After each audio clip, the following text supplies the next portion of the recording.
Hello students, start करते हैं next lecture of P block के साथ। तो आज के लेक्चर में हमने ऑक्सीजन फैमिली आगे कंटिन्यू करनी है। ग्रुप 16 हमने लास्ट क्लास में स्टार्ट किया था, जो कि हमारी ऑक्सीजन फैमिली है। उसकी बहुत सारी जनरल प्रॉपर्टीज़ देखी थी। फिर ग्रुप 16 के कुछ कंपाउंड्स हम देख रहे थे। हाइड्राइड्स हमने पढ़ लिया है, ऑक्साइड्स देख लिया है। तो आज हलाइड से कंटिन्यू करते हैं। हमें पता है कि ग्रुप 16 के जो मेंबर्स होते हैं वो number of oxidation state show करते हैं। +6 तो इनकी ग्रुप ऑक्सीडेशन स्टेट होती है। इसके अलावा ये +2 या +4 भी शो करते हैं। तो ये डायहालाइड्स भी फॉर्म करेंगे, टेट्राहालाइड्स भी फॉर्म करते हैं और हेक्साहालाइड्स भी फॉर्म करते हैं। इसके साथ साथ ये मोनोहालाइड्स भी फॉर्म करते हैं। तो एक एक करके स्टडी करेंगे। तो हैलोजेंस का अगर रिएक्टिविटी ऑर्डर देखा जाए तो वो कैसा आएगा? फ्लोरीन सबसे ज़्यादा रिएक्टिव होता है, then chlorine, then bromine, then iodine. Okay. अब ये हेक्साहालाइड सबसे पहले कैसे बनते हैं? जैसे SF6, ये सबसे इम्पॉर्टेंट हेक्साहालाइड है। Sulphur hexafluoride. तो सल्फ़र की ऑक्सीडेशन स्टेट अगर आप इसमें देखोगे वो +6 है। +6 ऑक्सीडेशन स्टेट कैसे अचीव हुई है? ये लास्ट लेक्चर में भी हमने डिस्कस किया था कि सल्फ़र की जो कॉन्फ़िगरेशन रहती है in the ground state, that is 3s2 3p4। तो 3s में पेयर्ड इलेक्ट्रॉन्स रहते हैं और 3p में 4 इलेक्ट्रॉन्स रहते हैं। Since it is having only 2 unpaired electrons, तो इसको तो 2 बॉन्ड्स बनाने चाहिए। तो ये 6 बॉन्ड्स बनाने के लिए क्या करेगा? 3p और 3s वाले जो पेयर्ड इलेक्ट्रॉन्स होंगे उनको अनपेयर करके एक्साइट करवा देगा और आपके पास 6 अनपेयर्ड इलेक्ट्रॉन्स आ जाएंगे। एक 3s में पड़ा है, 3 3p में और 2 3d में। These 6 orbitals will start to intermix with each other। ये हाइब्रिडाइजेशन प्रोसेस अंडरगो करेंगी and you will gate 6 new orbitals जिनकी हाइब्रिडाइजेशन स्टेट क्या आएगी? sp3d2। ठीक है। और sp3d2 हाइब्रिडाइजेशन के लिए स्ट्रक्चर कैसा आता है? तो ऑक्टाहेड्रल ज्योमेट्री आती है। SF6 का या इनफैक्ट और किसी भी हेक्साफ्लोराइड का जो स्ट्रक्चर आएगा वो ऑक्टाहेड्रल ही आएगा।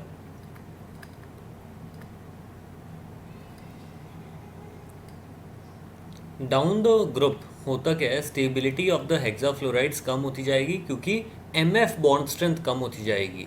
SF बॉन्ड स्ट्रेंथ ज़्यादा है। सेलेनियम और फ्लोरीन का बॉन्ड थोड़ा सा वीक होगा, टेलोरियम और फ्लोरीन का बॉन्ड और ज़्यादा वीक होगा। SF6 तो बहुत ज़्यादा स्टेबल रहता है। एक तो SF बॉन्ड स्ट्रॉन्ग है और ऊपर से ये इसलिए नहीं रिएक्ट करता किसी भी रिएजेंट के साथ, हाइड्रोलाइज भी नहीं करता, वाटर के साथ भी रिएक्ट नहीं करता। रीज़न बीइंग कि ये जो आपका सल्फर एटम है, this is completely shielded by these 6 fluorine atoms. Sulphur atom को कोई भी रिएजेंट अप्रोच ही नहीं कर पाता क्योंकि हर साइड पे क्या लगा हुआ है? Fluorine atom. तो कोई भी केमिकल रिएजेंट जो अटैक करने आएगा that will get repelled by these fluorine atoms. ठीक है। तो ये ऑक्टाहेड्रल स्ट्रक्चर होते हैं ना, ये जैसे फ्लोरीन एटम्स एक प्लेन में हो गए, एक ऊपर की तरफ हो गया, एक नीचे की तरफ हो गया। तो ये ऑक्टाहेड्रल ज्योमेट्री आती है ऑफ हेक्साहालाइड्स। और डाउन द ग्रुप क्या होगा? हेक्साफ्लोराइड्स की जो स्टेबिलिटी है वो कम होती जाएगी। अब अगर हम देखें SF6 को पानी में डालें तो कोई भी रिएक्शन नहीं होगा, ये हाइड्रोलाइज नहीं होता है। ये बहुत ज़्यादा इम्पॉर्टेंट पॉइंट है, स्कूल्स में या बोर्ड्स में एज अ रीजनिंग क्वेश्चन पूछा जाता है। वाइल टेलोरियम हेक्साफ्लोराइड TeF6 को आप पानी में डालोगे तो ये हाइड्रोलाइज हो जाता है and it will give you H6TeO6। Tellurium की यहाँ ऑक्सीडेशन स्टेट चेक करो, +6। आफ्टर हाइड्रोलिसिस भी कितनी होगी? +6। साथ में HF आपको मिल जाएगा। अब जो SF6 रहता है that is chemically inert. Reason अभी आपको बताया है कि sulphur atom will be completely shielded by 6 fluorine atoms.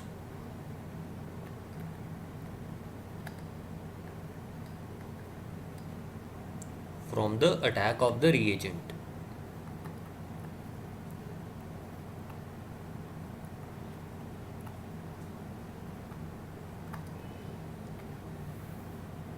Okay.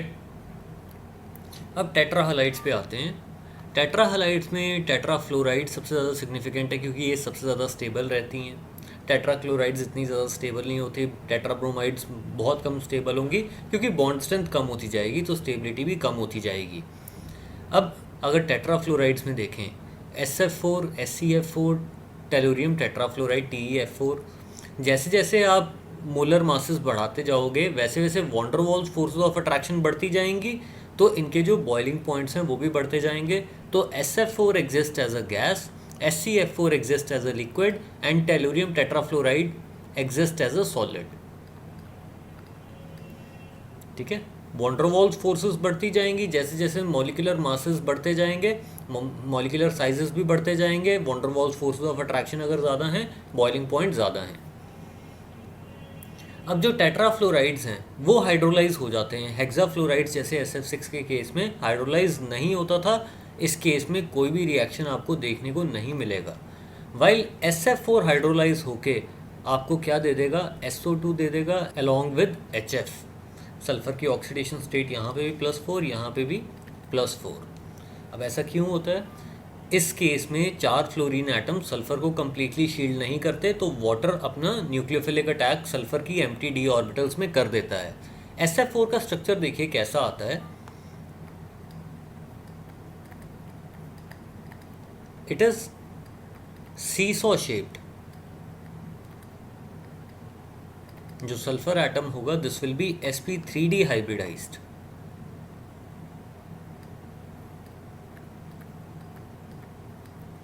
और जो ओवरऑल आपको शेप देखने को मिलेगी दैट विल बी सीसॉ।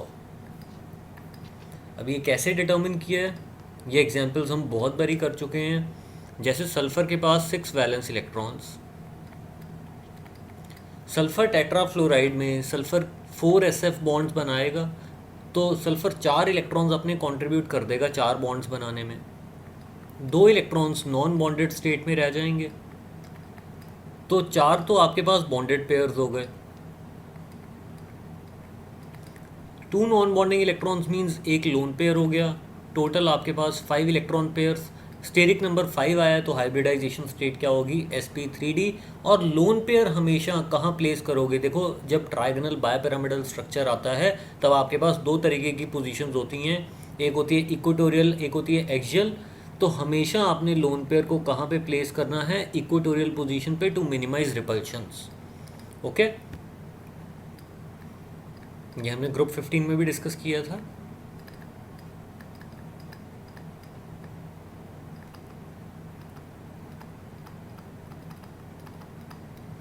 तो ये सीसॉ शेप्ड इसका स्ट्रक्चर आ जाता है टेट्राफ्लोराइड का। अब आप देख सकते हो सल्फर एटम कंप्लीटली शील्डेड नहीं है ना फ्लोरीन एटम से, तो कोई भी रिएजेंट सल्फर को इजीली अप्रोच कर सकता है और इसके साथ रिएक्ट कर सकता है। अब जैसे वाटर सल्फर पे अटैक कर देगा और फ्लोराइड्स निकलने शुरू हो जाएंगे, HF की फॉर्म में निकल जाएगा और सल्फर SF4 में जो था वो SO2 में कन्वर्ट हो जाएगा। नेक्स्ट अब देखते हैं डायहालाइड्स। देखिए डायहालाइड्स का जनरल फॉर्मूला होगा MCl2। इसमें जो सेंट्रल एटम है this will be in +2 oxidation state. तो सारे के सारे एलिमेंट्स डायहालाइड्स फॉर्म करते हैं, ऑक्सीजन भी, सल्फर भी, सेलेनियम नहीं करेगा, टेलुरियम भी करेगा। ठीक है, सेलेनियम को छोड़ के सारे डायहालाइड्स फॉर्म होते हैं। स्ट्रक्चर इसका क्या आएगा, जैसे SCl2 का स्ट्रक्चर हम देखते हैं, स्ट्रक्चर विल बी बेंट।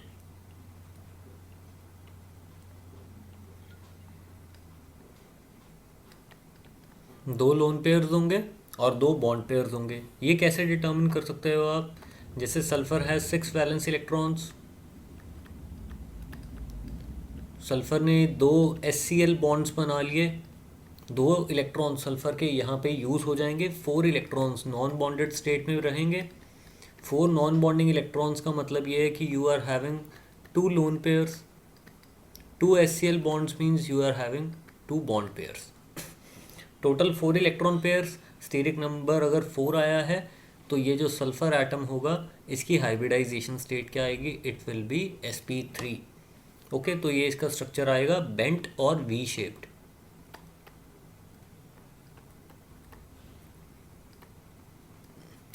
ठीक, फिर आते हैं मोनोहलाइड्स पे। मोनोहलाइड्स का जो जनरल फॉर्मूला रहेगा दैट विल बी M2Cl2। जैसे डायमेरिक फॉर्म में ये एग्जिस्ट करेंगे, MCl नहीं रहेगा, M2Cl2 रहता है। कौन कौन से मोनोहलाइड्स एग्जिस्ट करते हैं, जैसे S2Cl2, S2F2, S2Br2, Se2Cl2, Se2Br2। सबका स्ट्रक्चर सिमिलर आता है और ओपन बुक लाइक स्ट्रक्चर आएगा इनका। आपके बुक्स में इस तरीके से दिया होता है, SS लिंकेज होगी इसमें, एक Cl ऐसे, एक Cl ऐसे, प्रॉपरली अगर स्ट्रक्चर इसका बनाया जाए तो जैसे H2O2 का स्ट्रक्चर आता है, ओपन बुक लाइक स्ट्रक्चर, यहाँ पे SS लिंकेज हो जाएगी, ये एक Cl, ये एक Cl, ओके।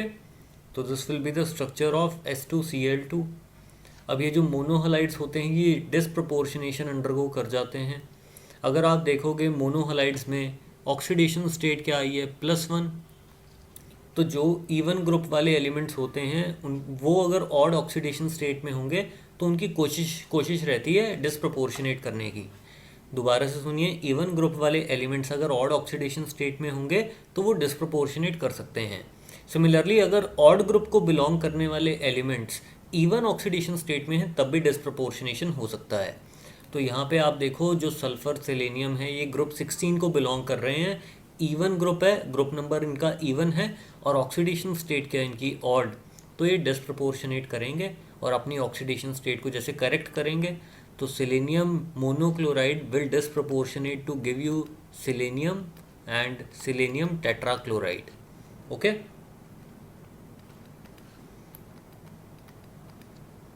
ठीक है, इस तरीके से डिसप्रपोर्शनेशन हो जाएगा। तो हलाइड्स की कहानी इतनी सी है।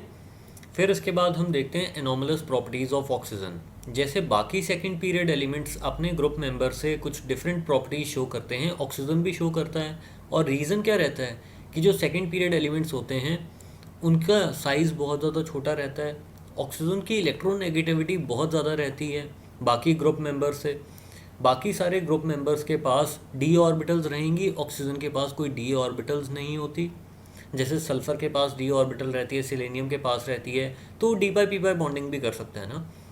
फिर oxygen has the ability to form multiple bonds. Oxygen की ability to form pi bonds बहुत ज़्यादा अच्छी है। ये P pi type of bonding भी कर सकता है, P pi D pi type of bonding भी कर सकता है। ये लास्ट लेक्चर में हमने देखा था, ठीक है। तो ये एनोमलस प्रॉपर्टीज़ ऑफ ऑक्सीजन के रीजंस हैं। अब हम डाई ऑक्सीजन पे आते हैं। जितनी भी ऑक्सीजन है एटमॉस्फेयर में वो मेनली किस फॉर्म में प्रेजेंट है, O2 की फॉर्म में प्रेजेंट है। अब O2 को हम कैसे प्रिपेयर कर सकते हैं? O2 को डिफरेंट तरीके से प्रिपेयर किया जा सकता है। सबसे पहले तो ये कि decomposition of oxygen rich compounds. आप KMnO4 को हीट कर दो या KNO3 को हीट कर दो या KClO3 which is potassium chlorate या परऑक्साइड्स को हीट कर दो तो आपको ऑक्सीजन मिल जाएगी। तो ये सारे के सारे रिडॉक्स चेंजेस होने वाले हैं। मैंगनीज़ आप देख सकते हो, मैंगनीज़ +7 में है, बहुत ज़्यादा हाई ऑक्सीडेशन स्टेट में है, ये रिड्यूस ही होगा, नीचे ही आएगा, +7 से +6 में आएगा, +4 में आएगा। अगर मैंगनीज़ रिड्यूस होगा तो कौन ऑक्सीडाइज होगा? ऑक्सीजन ही ऑक्सीडाइज होगा, यहाँ पे -2 से 0 में जाएगा। तो आपको प्रोडक्ट्स देखिए क्या क्या मिलते हैं। KMnO4 की थर्मल डिकम्पोजिशन पे K2MnO4 which is potassium manganate plus MnO2 plus O2। तो O2 गैस आप ऑब्टेन कर सकते हो on the thermal decomposition of KMnO4। KNO3 alkali metal nitrates को आप हीट करोगे बहुत स्ट्रांगली तो आपको नाइट्राइट्स मिलेंगे, साथ में ऑक्सीजन मिलेगी। ये भी रिडॉक्स चेंज है, नाइट्रोजन +5 से +3 में आ रहा है, आप चेक कर सकते हो। KClO3 को आप डिकम्पोज करवाओगे तो KCl मिलेगा और O2 मिलेगा। ये रिएक्शन को आप कैटलाइज करवा सकते हो in the presence of MnO2। तो क्लोरीन की ऑक्सीडेशन स्टेट अगर आप चेक करो, ये क्लोरेट आयन है, +5 में है क्लोरीन और यहाँ पे -1, तो क्लोरीन रिड्यूस हुआ है और ऑक्सीजन -2 से 0 में गया है। फिर बेरियम परऑक्साइड्स को तो हीट करने पे हमेशा आपको मोनोऑक्साइड मिलेंगे और ऑक्सीजन गैस मिल जाएगी। बेरियम परऑक्साइड की जगह आप सोडियम परऑक्साइड भी ले सकते हो, पोटेशियम परऑक्साइड भी ले सकते हो, पोटेशियम सुपर ऑक्साइड भी ले सकते हो। सबको हीट करने पे आपको मोनोऑक्साइड मिल जाएगी और ऑक्सीजन मिल जाएगी। फिर नेक्स्ट है decomposition of oxides of low reactivity metals. उन मेटल्स की ऑक्साइड्स को हम थर्मली डीकम्पोज करवा सकते हैं जो मेटल्स ज़्यादा रिएक्टिव नहीं हैं, तो उनकी ऑक्सीजन के साथ स्टिक करने की टेंडेंसी इतनी ज़्यादा नहीं होती, ऑक्सीजन की तरफ अफिनिटी ज़्यादा नहीं होती है। अब जैसे मर्क्यूरिक ऑक्साइड है, इसको आप अगर बहुत ज़्यादा स्ट्रांगली हीट करोगे you will gate mercury and O2। Silver oxide भी ऐसे थर्मली डिकम्पोज हो जाएगा, इनकी ऑक्सीजन की तरफ इतनी ज़्यादा अफिनिटी नहीं है तो ऑक्सीजन गैस निकल जाएगी। PbO2, लेड आपको पता है 2 ऑक्सीडेशन स्टेट शो करता है। लेड बिलोंग्स टू ग्रुप 14 और ग्रुप 14 में सबसे लास्ट में आता है। ग्रुप 14 की 2 ऑक्सीडेशन स्टेट रहती है ना, 2 और 4। 4 तो चलो इनकी ग्रुप ऑक्सीडेशन स्टेट हो गई। 2 क्यों शो करते हैं? Because of inert pair effect. Down the group आते जाओगे तो +2 ऑक्सीडेशन स्टेट की स्टेबिलिटी बढ़ती जाएगी। तो लेड जो होता है बीइंग द लास्ट एलिमेंट, वो +2 ऑक्सीडेशन स्टेट में ज़्यादा खुश रहता है। तो PbO2 जैसे बहुत अच्छा ऑक्सीडाइजिंग एजेंट होता है, ये रिड्यूस होना चाहता है, लेड +4 से +2 में जाना चाहता है। तो लेड +4 से +2 में चला जाएगा, +2 में ये PbO बना लेगा। और कौन ऑक्सीडाइज होगा? ऑक्सीजन -2 से 0 में चला जाएगा, साथ में O2 गैस आपको मिल जाएगी। ओके, फिर O2 को आप ऑब्टेन कर सकते हो फ्रैक्शनल डिस्टिलेशन ऑफ एयर से। ये हमने नाइट्रोजन फैमिली में भी डिस्कस किया था। नाइट्रोजन को भी तो हम इसी तरीके से प्रिपेयर कर रहे थे। एयर को आप लिक्विफाई कर लो, लिक्विफाई करके आपको पता है कि नाइट्रोजन और ऑक्सीजन में किसका बॉइलिंग पॉइंट ज़्यादा है? ऑक्सीजन का बॉइलिंग पॉइंट ज़्यादा है, क्योंकि इसमें वॉन्डरवॉल्स फोर्सेस ऑफ अट्रैक्शन ज़्यादा हैं। ये हमने पहले भी डिस्कस किया है ना। वो लिक्विड्स जिनमें कि वॉन्डरवॉल्स फोर्सेस ऑफ अट्रैक्शन ज़्यादा होंगी, उनको बॉयल करवाना मुश्किल होगा, उनका बॉइलिंग पॉइंट ज़्यादा होगा। तो out of N2 and O2, N2 was more volatile. तो N2 को आप सेपरेट कर लोगे लिक्विड एयर में से, N2 निकल गई सारी, तो वो आपका method of preparation of N2 हो गया। अब जो लिक्विड फॉर्म में बाकी की गैस बचेगी वो मेनली O2 ही होगी। तो ये आपकी लिक्विड ऑक्सीजन है, इसको आप फिर सेपरेट कर लो तो O2 आपको मिल जाएगी। ओके, फिर नेक्स्ट है इलेक्ट्रोलिसिस ऑफ वाटर। वाटर की इलेक्ट्रोलिसिस हमने इलेक्ट्रोकेमिस्ट्री में भी डिस्कस की हुई है कि जब आप वाटर में slight amount of H2SO4 add कर दोगे और उस सॉल्यूशन को इलेक्ट्रोलाइज करवाओगे, क्या होगा? आपको हाइड्रोजन मिलेगी और ऑक्सीजन मिलेगी। हम एसिडिफाइड वाटर की इलेक्ट्रोलिसिस करते थे। कैथोड पे हाइड्रोजन गैस लिबरेट होगी, जहाँ पे H positive ions electrons gain करेंगे, H2 बनाएंगे। एनोड पे क्या होगा? एनोड पे वाटर डिस्चार्ज करेगा to give you O2, H positive and electrons. Anode पे हमेशा ऑक्सीडेशन होती है, कैथोड पे रिडक्शन होती है। एक चीज़ ये नोट करने वाली है कि जितनी भी वॉल्यूम ऑफ हाइड्रोजन आप ऑब्टेन करोगे, ऑक्सीजन की वॉल्यूम ऑफ हाइड्रोजन की हाफ होगी। अगर 1 मोल इसका बन रहा है तो इसका हाफ मोल ही बन रहा है। अगर ये आप मान लो 22.4 लीटर ऑब्टेन कर रहे हो एट STP, ये आप 11.2 लीटर ही ऑब्टेन करोगे। ठीक है, अब नेक्स्ट हम देखते हैं फिजिकल प्रॉपर्टीज़ ऑफ डाईऑक्सीजन। देखिए, जो डाईऑक्सीजन होती है आपको पता है it exist as a colourless, odourless, tasteless gas. O2 की सॉल्युबिलिटी पानी में बहुत कम रहती है। आपको पता है गैसेस की सॉल्युबिलिटी इन वाटर किस पे डिपेंड करती है? क्रिटिकल टेम्परेचर पे। जिन गैसेस का क्रिटिकल टेम्परेचर ज़्यादा होता था वो इजीली लिक्विफाइबल होती थी और उनकी सॉल्युबिलिटी भी वाटर में ज़्यादा रहती थी। तो O2 गैस जो रहती है वो बिल्कुल भी इजीली लिक्विफाइबल नहीं है। आप O2 गैस से लिक्विड O2 बिल्कुल भी आसानी से नहीं बना सकते। तो इसलिए इसकी जो क्रिटिकल टेम्परेचर भी आएगा वो भी इसका काफ़ी कम आता है। इंटरमोलिकुलर फोर्स बहुत कम होती है, तो इसकी इंटरेक्शन विद द वाटर भी बहुत कम होती है, सॉल्युबिलिटी भी बहुत ज़्यादा कम रहती है। तो ये सब कुछ हमने in the chapter liquid solutions discuss किया है। जो लिक्विड जो डाईऑक्सीजन है ये लिक्विफाई करती है एट 90 केल्विन। ये इसका जैसे बॉइलिंग पॉइंट हो गया, और फ्रीज करती है एट 55 केल्विन, ये इसका मेल्टिंग पॉइंट हो गया। तो ये कितना कम टेम्परेचर है आप देख सकते हो। फिर जो ऑक्सीजन है इट हैज़ 3 स्टेबल आइसोटोप्स। कौन कौन से? O16 होता है, O17, O18। सबसे ज़्यादा अबंडेंट कौन सा है? O16, फिर O18, O17 थोड़ा रेयर है। फिर जो डाईऑक्सीजन है this is paramagnetic in nature, ये बहुत ज़्यादा इंपॉर्टेंट है। ये आपने VBT की लिमिटेशन में, वैलेंस बॉन्ड थ्योरी की लिमिटेशन में पढ़ा होगा in the chapter chemical bonding in class 11th। इसलिए आपने मॉलिक्यूलर ऑर्बिटल थ्योरी इंट्रोड्यूस की। डाईऑक्सीजन का जो पैरामैग्नेटिक नेचर है ये आप मॉलिक्यूलर ऑर्बिटल कॉन्फ़िगरेशन के बेसिस पे एक्सप्लेन कर सकते हो। O2 के पास अगर आप देखो तो टोटल कितने इलेक्ट्रॉन्स हैं? It has 16 electrons. इसकी अगर मॉलिक्यूलर ऑर्बिटल कॉन्फ़िगरेशन लिखी जाए वो क्या आएगी? It will be sigma 1s2, sigma star 1s2, sigma 2s2, sigma star 2s2। कितने इलेक्ट्रॉन्स फिल हो गए हैं? 8 इलेक्ट्रॉन्स। फिर इसके बाद क्या आएगा? Sigma 2pz2। फिर इसके बाद क्या आएगा? पाई 2px2, पाई 2py2। ये दोनों डीजेनरेट ऑर्बिटल्स होती हैं। पहले इनको सिंगली फिल करवाना है, फिर इनमें पेयरिंग करवानी है। 14 इलेक्ट्रॉन्स आप ऐड कर चुके हो। 15th और 16th इलेक्ट्रॉन आप कैसे ऐड करोगे? ये डीजेनरेट ऑर्बिटल्स है ना, तो दोनों में एक एक इलेक्ट्रॉन ही जाएगा। तो because of the presence of these unpaired electrons in pi star orbitals, ये जो डाई ऑक्सीजन है this will be paramagnetic in nature.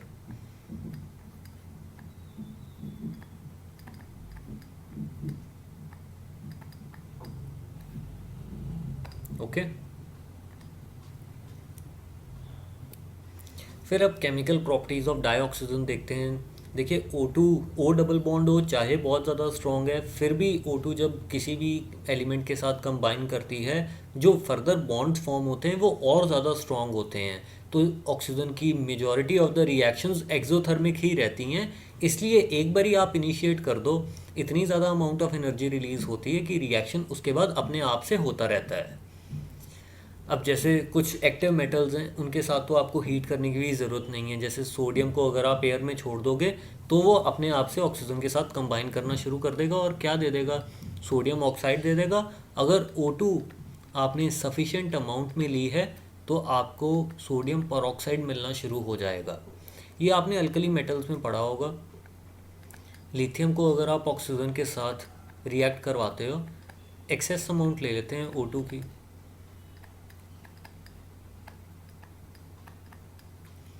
तो लिथियम बनाता है मोनोऑक्साइड, सोडियम बनाता है peroxide in excess of oxygen, और पोटेशियम रुबीडियम सीजियम बनाएंगे सुपर ऑक्साइड।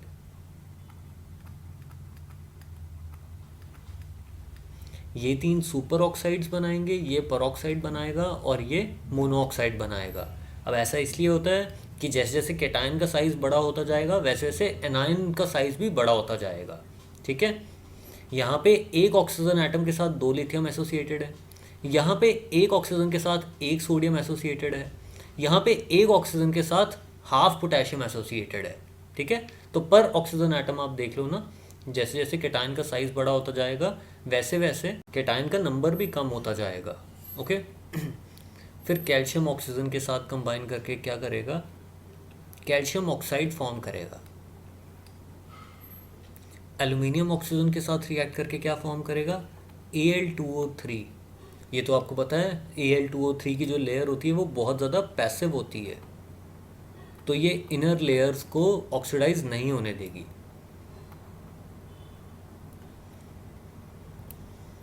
फिर नेक्स्ट देखते हैं reaction of oxygen with non metals. Non metals के साथ देखिए क्या क्या रिएक्शन होता है। ऑक्सीजन मेटल्स के साथ तो कंबाइन करेगा ही करेगा, ये नॉन मेटल्स के साथ भी कर जाता है। हाइड्रोजन के साथ तो आपको पता है हाइड्रोजन तो हाईली कंबस्टिबल रहती है, तो एक बार ही आप ये रिएक्शन इनिशिएट कर दोगे उसके बाद अपने आप से होता रहेगा। हाइड्रोजन ऑक्सीजन के साथ कंबाइन करके आपको क्या देगी? It will give you water. और नाइट्रोजन और ऑक्सीजन में जो रिएक्शन रहता है वो इतना आसानी से नहीं होता, ये हमने पहले भी डिस्कस किया है। ये 2 ही सिनारियोज़ में हो सकता है, या तो ड्यूरिंग लाइटनिंग या during the combustion taking place in engines. तो नाइट्रोजन ऑक्सीजन के साथ कंबाइन करेगा 3300 केल्विन पे जाके, तब जाके आपको नाइट्रिक ऑक्साइड मिलेगी। ठीक है। तो ये रिएक्शन हमने पहले भी लिखी हुई है, शायद पहले मैंने टेम्परेचर अबव 2000 केल्विन बताया था, टेम्परेचर एक्चुअल में और भी ज़्यादा होता है, तो वो आप करेक्शन कर सकते हैं। फिर नेक्स्ट देखते हैं कि जो सल्फ़र है वो ऑक्सीजन के साथ कंबाइन करके क्या दे देगा आपको? SO2। Phosphorus access of oxygen में क्या दे देगा आपको? फॉस्फोरस पेंटोऑक्साइड, P2O5 दे देगा। P2O5 एक्चुअली में डायमेरिक फॉर्म में एग्जिस्ट करता है, हमने इसका स्ट्रक्चर भी ड्रॉ किया हुआ है, पता रहना चाहिए आपको। फिर रिएक्शन देखते हैं डाईऑक्सीजन का विद सर्टेन कंपाउंड्स। SO2 को अगर आप O2 के साथ कंबाइन करवाते हो, नॉर्मल कंडीशन में ये रिएक्शन नहीं होता, तो आपको 720 केल्विन तक हीट करना पड़ेगा, 2 एटमॉस्फेरिक प्रेशर लगाना पड़ेगा।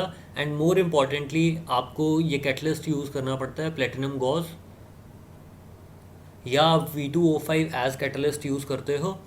इसको कॉन्टैक्ट प्रोसेस बोला जाता है। H2SO4 को हम इसी प्रोसेस से मैन्युफैक्चर करते हैं।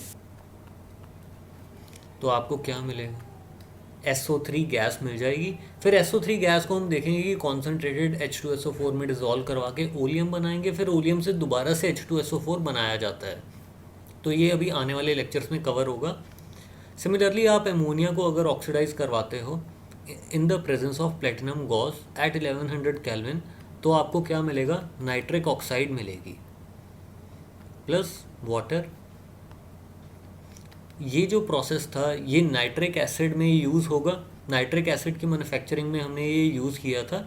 और कौन से प्रोसेस की ये मेन रिएक्शन थी, ऑसवाल्ड प्रोसेस। फिर HCl को आप ऑक्सीडाइज करवा सकते हो O2 के साथ इन the presence of cupric chloride, आपको क्लोरीन गैस मिलती है। ये तीनों रिएक्शंस ही इंपॉर्टेंट है क्योंकि ये सारे तीनों के तीनों रिएक्शंस कमर्शियल प्रोसेसेस में यूज़ होती हैं। इसको डीकन प्रोसेस बोला जाता है। कॉन्टैक्ट प्रोसेस से आप H2SO4 बनाते हो और उसकी जो मेन रिएक्शन है वो ये वाली रिएक्शन है। ऑसवाल्ड प्रोसेस से आप नाइट्रिक एसिड बनाते हो और उसकी जो मेन रिएक्शन है वो ये वाली है। और डीकन प्रोसेस से आप Cl2 बनाते हो। ये Cl2 की मैन्युफैक्चरिंग का कमर्शियल प्रोसेस, ये HNO3 की कमर्शियल प्रिपरेशन का प्रोसेस है, और this is for H2SO4। Okay. फिर जिंक सल्फाइड को अगर आप ऑक्सीजन के साथ हीट करो, सल्फाइड ओर्स को जब आप हीट करते हो in the presence of oxygen, उसको हम क्या बोलते हैं, रोस्टिंग बोलते हैं। सल्फाइड ओर्स को हम ऑक्साइड ओर्स में कन्वर्ट कर लेते हैं। क्या बनेगा, जिंक ऑक्साइड बनेगा प्लस SO2 गैस निकल जाएगी। सिमिलरली मर्क्यूरिक सल्फाइड लिया है जिसको कि सिनाबार ओर भी बोला जाता है, मर्क्यूरिक ऑक्साइड बनेगा प्लस SO2। तो ये मेटलर्जी में आएंगी रिएक्शंस। ये वैसे भी आपने क्लास 10th में पढ़ी होंगी पक्का से। फिर उसके बाद हाइड्रोकार्बन्स की कंबशन पे देखो आपको क्या मिलता है। कभी भी आप हाइड्रोकार्बन की कंबशन करवाओगे तो आपको CO2 मिलेगा प्लस वाटर मिलेगा। इस रिएक्शन को जब भी आपने बैलेंस करना है, सबसे पहले कार्बन्स को बैलेंस करो। X number of carbon atoms इधर, X इधर, Y number of hydrogen atoms इधर, Y number of hydrogen atoms इधर। अब लास्ट में आप ऑक्सीजन्स को बैलेंस करो। ऑक्सीजन्स कितने हो गए, 2x प्लस y/2। तो इधर भी same number of oxygen atoms होने चाहिए। तो यहाँ पे मैं कोफिशिएंट क्या लगाऊं, x प्लस y/4। आप चेक करो, इधर रिएक्टेंट साइड भी 2x plus y/2 oxygen atoms आ गए ना। तो इस तरीके से हाइड्रोकार्बन्स की कंबशन रिएक्शन को बैलेंस करना है। सबसे पहले कार्बन्स को, फिर हाइड्रोजन्स को, एंड लास्टली ऑक्सीजन। फिर अगर हम O2 से साइलेंट इलेक्ट्रिक डिस्चार्ज पास करवा दें, मतलब बहुत ज़्यादा पोटेंशियल डिफरेंस लगा दें विदाउट एनी स्पार्किंग, तो O2 starts to convert into ozone. Silent electric discharge का मतलब ये है कि बहुत ज़्यादा हाई पोटेंशियल डिफरेंस लगाया है विदाउट एनी साउंड, कोई स्पार्किंग नहीं होनी चाहिए, नहीं तो ओजोन दोबारा से डिकम्पोज कर जाएगी O2 में। तो ये हम method of preparation of ozone में भी पढ़ेंगे दोबारा से। अब डाईऑक्सीजन के यूजेस देखिए क्या क्या हैं। O2 आप कहाँ कहाँ यूज़ करते हो, it is used in oxy acetylene welding. Normal जो गैस वेल्डिंग होती है आपने देखी होगी, ऐसे एक टॉर्च रहती है, उसके आगे से फ्लेम निकलता रहता है, और ये जो टॉर्च होती है, ये जो गन होती है, ये कनेक्टेड होती है, इसमें से 2 पाइप्स जा रही होती हैं 2 सिलेंडर्स में। एक ब्लैक कलर का सिलेंडर होता है जो कि बेसिकली आपका ऑक्सीजन सिलेंडर है, और दूसरा जो रेड वाला सिलेंडर रहता है वो एसिटिलीन सिलेंडर रहता है। एसिटिलीन क्या होती है, C2H2। ये O2 के साथ कंबाइन करना स्टार्ट कर देगी, बहुत ज़्यादा रिएक्शन एक्सोथर्मिक होगा, CO2 मिलता है आपको, वाटर मिलता है। बहुत ज़्यादा हाई टेम्परेचर आप अचीव कर सकते हो एसिटिलीन की कंबशन से, जिसको कि फर्दर आप मेटल्स को मेल्ट करने के लिए या वेल्ड करने के लिए यूज़ कर सकते हो। ठीक है। फिर जो ऑक्सीजन सिलेंडर्स रहते हैं, these are widely used in hospitals, high altitude flying, mountaineering में यूज़ होते हैं ऑक्सीजन सिलेंडर्स। फिर कंबशन ऑफ फ्यूल्स में आप लिक्विड डाईऑक्सीजन को यूज़ करते हो, जैसे हाइड्राजीन और लिक्विड डाईऑक्सीजन का जो मिक्सचर रहता है ये एज अ फ्यूल रॉकेट्स में यूज़ होता है, क्योंकि हाइड्राजीन की कंबशन विद ऑक्सीजन बहुत ज़्यादा एक्सोथर्मिक होती है and it provides a tremendous thrust. Okay, तो ये यूजेस हैं सिंपल से डाईऑक्सीजन के। फिर हम ऑक्साइड्स पे आते हैं। अब जो ऑक्सीजन है वो मेटल्स के साथ भी कंबाइन करती हैं, नॉन मेटल्स के साथ भी कंबाइन करती हैं। तो डिफरेंट टाइप ऑफ ऑक्साइड्स आपके पास बनती हैं, बेसिक भी होती हैं, एसिडिक भी होती हैं, न्यूट्रल भी होती हैं, एम्फोटेरिक भी होती हैं। तो देखिए एसिडिक ऑक्साइड्स मेनली किसके साथ बनती हैं? नॉन मेटल्स के साथ। बट कुछ मेटल्स भी एसिडिक ऑक्साइड्स फॉर्म कर लेते हैं, तो वो भी देखते हैं। देखिए आप ऑक्साइड्स को on the basis of acidic basic nature कैसे क्लासीफाई करते हो? एसिडिक ऑक्साइड्स वो होंगे विच कैन रिएक्ट विद बेस।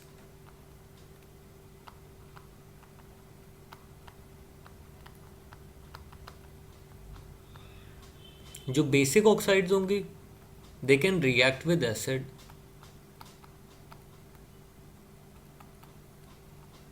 जो एम्फोटेरिक होंगी वो दोनों के साथ रिएक्ट कर सकती हैं, एसिड के साथ भी और बेस के साथ भी।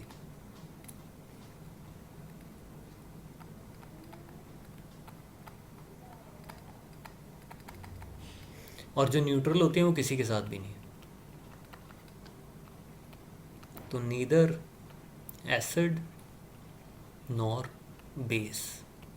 बेसिक ऑक्साइड्स कब फॉर्म होती हैं? मेटल्स के साथ जब ऑक्सीजन कंबाइन करेगी। एम्फोटेरिक ऑक्साइड्स भी तब फॉर्म होती हैं जब आपकी ऑक्सीजन मेटल्स के साथ कंबाइन करती है। Acidic oxides in most of the cases कौन सी होती हैं? नॉन मेटालिक ऑक्साइड्स होती हैं। और न्यूट्रल ऑक्साइड्स तो ये तीन हैं, nitric oxide, nitrous oxide and carbon monoxide. ठीक है, ये तीनों तो आपको याद रहनी चाहिए। बाकी अब एसिडिक, बेसिक और एम्फोटेरिक देखते हैं विद एग्जांपल्स। अब जैसे आपने SO2 लिया, आपको पता है SO2 तो एसिडिक ऑक्साइड है, वैसे भी पानी में डालोगे आपको क्या मिलेगा? सल्फ्यूरस एसिड मिलेगा। SO3 को आप पानी में डालोगे क्या मिलेगा? Sulphuric acid. वैसे कभी भी एडवाइजेबल नहीं होता कि आप SO3 को डायरेक्टली पानी में डाल दो, क्योंकि जो रिएक्शन होता है वो हाईली एक्सोथर्मिक होता है और SO3 का बहुत ज़्यादा कोरोसिव एक्शन होता है। तो जो भी आपका वेसल है वो ख़राब हो जाएगा, या इतनी ज़्यादा हीट रिलीज़ होती है कि जो लिक्विड है वो स्प्लैश आउट कर सकता है और इंजर कर सकता है। CO2 को पानी में डालते हो तो क्या बनता है? Carbonic acid.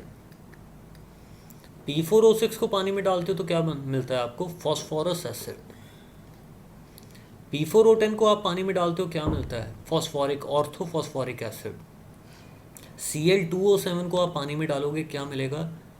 HClO4, पर क्लोरिक एसिड। ये हम ऑलरेडी बहुत बारी डिस्कस कर चुके हैं। दिस इज पर क्लोरिक एसिड। बाकी सबका तो आपको पता है। ऑक्सीडेशन स्टेट अगर आप चेक करो तो सेम ही रहेगी हर केस में। यहाँ पे जैसे +4 है, यहाँ पे +6 है, यहाँ पे फिर +4 है, यहाँ पे +3 है, यहाँ पे +5, यहाँ पे +7। ओके,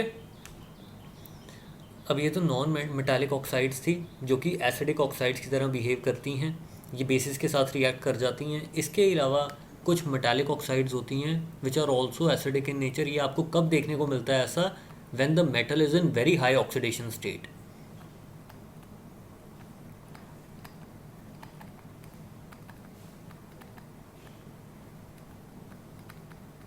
जैसे किस किस में होता है? Mn2O7 में, CrO3 में, V2O5 में। इसमें अगर आप चेक करो तो +7 में मैंगनीज है, +6 में क्रोमियम है, +5 में वेनेडियम है। तो Mn2O7 को जब आप वाटर में डालोगे तो you will gate HMnO4 which is पर मैंगनिक एसिड।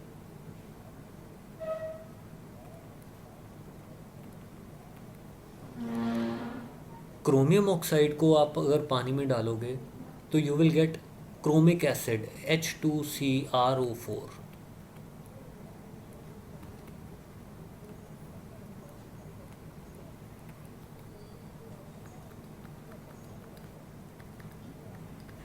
इनके स्ट्रक्चर्स ये रहते हैं टेट्राहेड्रल स्ट्रक्चर आएगा, और क्रोमिक एसिड का भी सिमिलर स्ट्रक्चर आता है, बस ये जैसे डायबेसिक एसिड की तरह बिहेव करता है। ओके, टेट्राहेड्रल स्ट्रक्चर आएगा दोनों का। फिर उसके बाद हम आते हैं एम्फोटेरिक ऑक्साइड्स पे। एम्फोटेरिक ऑक्साइड्स वो होती हैं which can react with acids as well as bases. कौन कौन सी हैं एम्फोटेरिक ऑक्साइड्स? जिंक ऑक्साइड हो गई, बेरिलियम ऑक्साइड हो गई, एल्यूमिनियम ऑक्साइड हो गई, टिन की ऑक्साइड्स हो गई, लेड की ऑक्साइड हो गई। तो ये सारी जो ऑक्साइड्स मैंने आपके सामने लिखी हैं ये एम्फोटेरिक हैं। वाटर के साथ भी, सॉरी, एसिड्स के साथ भी रिएक्ट करती हैं, बेसिस के साथ भी रिएक्ट करती हैं। Al2O3 को आप एसिड के साथ HCl के साथ रिएक्ट करवाओगे, क्या मिलेगा? You will gate AlCl3 plus water, ऐसे ही होगा। अब जो AlCl3 है वो वाटर में डिजोल्व कर जाएगा, एल्यूमिनियम आयन की हाइड्रेशन हो जाएगी ना। तो एक्चुअल में ये कैसे एग्जिस्ट करेगा? एल्यूमिनियम के आसपास ना ऐसे 6 वाटर मॉलिक्यूल्स आके एसोसिएट हो जाएंगे, कोऑर्डिनेट बॉन्ड्स इसके साथ बना लेंगे।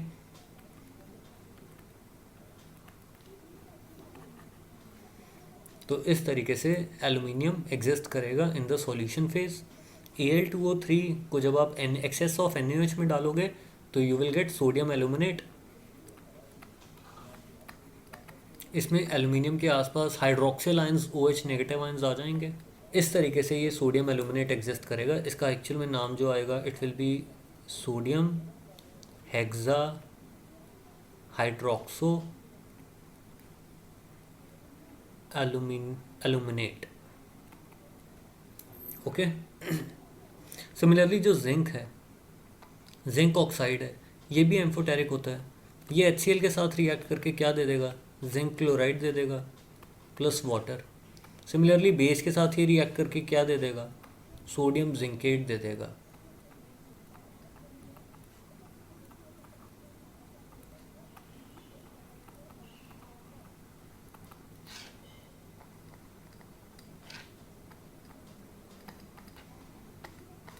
तो ये जो एम्फोटेरिक ऑक्साइड्स होती हैं ये एसिड्स के साथ भी रिएक्ट कर सकती हैं, बेसिस के साथ भी रिएक्ट कर सकती हैं। ठीक है, Al2O3, zinc oxide, beryllium oxide, tin oxide, tin 4 oxide, lead 2 oxide, ये सारी एम्फोटेरिक ऑक्साइड्स हैं।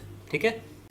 फिर नेक्स्ट है मिक्स्ड ऑक्साइड्स। अब मिक्स्ड ऑक्साइड्स वो ऑक्साइड्स होती हैं जिसमें कि मेटल एक से ज़्यादा ऑक्सीडेशन स्टेट में प्रेजेंट होता है। When metal is present in more than one oxidation state। जैसे Pb3O4 में है, अगर आप लेड की यहाँ पे ऑक्सीडेशन स्टेट निकालो ना, एवरेज ऑक्सीडेशन स्टेट, तो वो फ्रैक्शनल आ जाएगी। कितनी आ जाएगी? +8/3। वो तो पॉसिबल नहीं है ना, लेड कभी +8/3 ऑक्सीडेशन स्टेट शो करता है? कभी भी नहीं करता। आप देखो लेड तो ग्रुप 14 को बिलोंग करता है, तो वो तो +4 करेगा या +2 करेगा। तो Pb3O4 which is red lead, वो एक्चुअल में कैसे एग्जिस्ट करता है? वो PbO और PbO2 और PbO का मिक्सचर रहता है। PbO2 में आप देख सकते हो लेड की क्या ऑक्सीडेशन स्टेट है? +4, और इसमें कितनी है? +2। Similarly Fe3O4 which is ferrosoferric oxide, इसमें भी अगर आप ऑक्सीडेशन स्टेट चेक करो वो कितनी आएगी? +8/3। आयरन भी या तो फेरस शो करेगा या फेरिक शो करेगा। तो ये मिक्सचर होता है फेरिक ऑक्साइड और फेरस ऑक्साइड का। Fe2O3.FeO इसका एक्चुअल में फॉर्मूला है। Similarly Mn3O4 which is tri manganese tetra oxide, इसमें भी आप देखोगे it is the mixture of MnO and MnO2। इसमें मैंगनीज +2 में है और इसमें मैंगनीज +4 में है। ठीक है, तो ये मिक्स्ड ऑक्साइड्स होती हैं जब आपका मेटल एक से ज़्यादा ऑक्सीडेशन स्टेट में प्रेजेंट होता है। फिर अब ऑक्साइड्स का ट्रेंड देखते हैं पीरियोडिक टेबल में। अलोंग द पीरियड आप क्या ऑब्जर्व करते हो? मेटल्स लेफ़्ट की तरफ लाई करते हैं, नॉन मेटल्स राइट की तरफ लाई करते हैं। जैसे जैसे आप राइट की तरफ मूव करते जाओगे नॉन मेटालिक नेचर बढ़ता जाएगा, तो जो ऑक्साइड्स भी बनेंगी उनका भी नॉन मेटालिक नेचर बढ़ता जाएगा, एसिडिक नेचर बढ़ता जाएगा। लेफ़्ट वाली साइड जो मेटालिक ऑक्साइड्स होंगी वो बेसिक होंगी, राइट वाली साइड जो नॉन मेटालिक ऑक्साइड्स होंगी वो एसिडिक होंगी। अब जैसे हमने ये थर्ड पीरियड के लिए ऑक्साइड्स लिख ली हैं,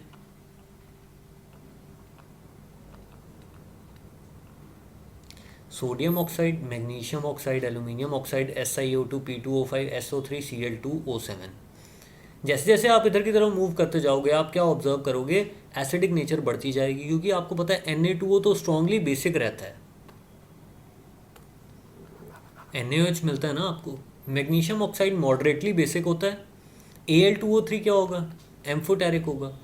SiO2 क्या रहता है, SiO2 वैसे तो पानी में डिज़ोल्व नहीं करता, बट किस तरीके से अगर आप इसको पानी में डिज़ोल्व करवाते हो तो आपको सिलिसिक एसिड मिलेगा which is a very weak acid. फिर उसके बाद P2O5 आपको पता है पानी में जाके क्या दे देगा, ये P2O5 एक्चुअल में कैसे एग्जिस्ट करता है, P4O10। इसको पानी में डालने पे आपको ऑर्थोफॉस्फोरिक एसिड मिलता है जो कि बहुत ज़्यादा एसिडिक तो नहीं है, मॉडरेटली एसिडिक है। फिर SO3 और Cl2O7 ये H2SO4 देगा और ये पर क्लोरिक एसिड HClO4 देगा विच आर स्ट्रांगली एसिडिक। तो जैसे जैसे आप राइट की तरफ मूव करते जाओगे एसिडिक नेचर बढ़ती जाएगी ऑक्साइड की, बेसिक नेचर कम होती जाएगी। ठीक है ना इतना। ग्रुप में देखिए क्या होगा, जैसे जैसे आप ग्रुप में नीचे की तरफ मूव करते जाओगे बेसिक नेचर ऑफ ऑक्साइड्स बढ़ती है, एसिडिक नेचर ऑफ ऑक्साइड्स कम होती है।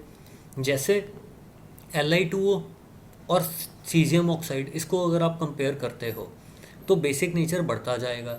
लिथियम ऑक्साइड को पानी में डालोगे लिथियम हाइड्रोक्साइड मिलेगा, सोडियम हाइड्रोक्साइड मिलेगा, potassium hydroxide, rubidium hydroxide, caesium hydroxide. Down the group basic nature क्या होगा, बढ़ता जाएगा। मेटालिक नेचर जैसे जैसे बढ़ेगा बेसिक नेचर बढ़ेगा। अब अगर हम नॉन मेटल्स पी ब्लॉक वाली साइड आ जाएं, N2O5, P2O5, AS2O5, central atom की इलेक्ट्रोनेगेटिविटी जैसे जैसे कम होती जाएगी वैसे वैसे एसिडिक नेचर कम होता जाएगा। ये भी हमने लास्ट लेक्चर में डिस्कस किया था, ग्रुप 15 में भी डिस्कस किया, ग्रुप 16 में भी डिस्कस किया है हमने ये। ओके, तो एसिडिक नेचर जैसे जैसे आप नीचे जाते जाओगे कम होती जाएगी, बेसिक नेचर ऑफ ऑक्साइड्स बढ़ती जाएगी। अब ऑक्सीडेशन स्टेट के साथ देखिए क्या वेरिएशन होगी। नाइट्रोजन यहाँ पे +1 में है, यहाँ पे +2 में है, यहाँ पे +3 में है, यहाँ पे +4 में है, यहाँ पे +5। जैसे जैसे ऑक्सीडेशन स्टेट बढ़ती जाएगी वैसे वैसे एसिडिक स्ट्रेंथ भी बढ़ती जाएगी। तो more the oxidation state more will be the acidic nature.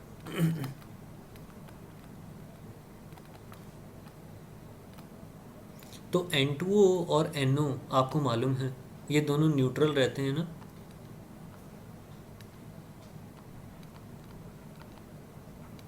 N2O3 weakly acidic होता है, HNO2 देता है आपको,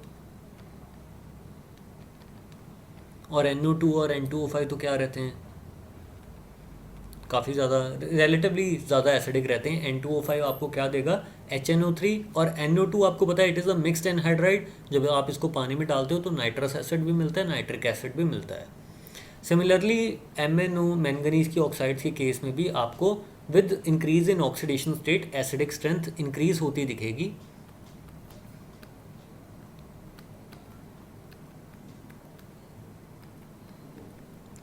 तो ये दोनों ऑक्साइड्स तो रहती हैं वीकली बेसिक। ये होती है एम्फोटेरिक, और ये होती है एसिडिक। ये तो अभी हम देखें ना, Mn2O7 को पानी में डालेंगे तो पर मैंगनिक एसिड मिलता है। ओके, तो ये आज का लेक्चर था। तो ये सारी चीज़ें आपने अच्छे से नोट कर लेनी है। बहुत ज़्यादा रिएक्शंस नहीं है, ऐसे देखने में ज़्यादा लग सकती हैं बट सब कुछ सिंपल सिंपल है। ठीक है, तो आज के लिए इतना ही है। Thank you.